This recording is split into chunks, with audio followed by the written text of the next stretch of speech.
नरेंद्र मोदी जी ने मुझे कहा कि आप जब गोवा जाओगे तो गोवा जाकर मेरा एक संदेश गोवा के नागरिकों को जरूर देना। और वो संदेश देने के लिए मैं आज आपके बीच में उपस्थित हूं।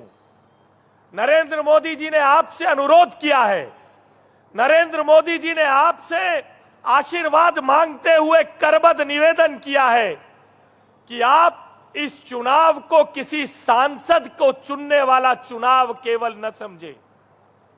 यह चुनाव केवल पल्लवी जी या श्रीपद नाइक जी को सांसद चुनने का चुनाव नहीं है।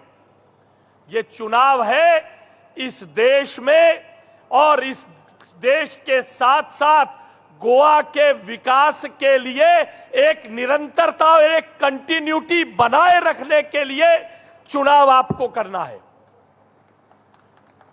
इस चुनाव से केवल 2 सांसद चुन के गोवा से नहीं जाएंगे। एक और वे लोग हैं जो लोग कहते हैं हमारे पास अनेक प्रधानमंत्री हैं।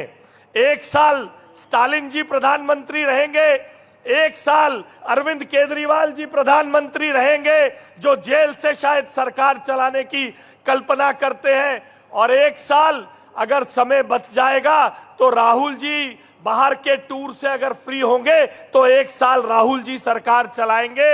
ऐसे अनेक नेता उनके पास हैं।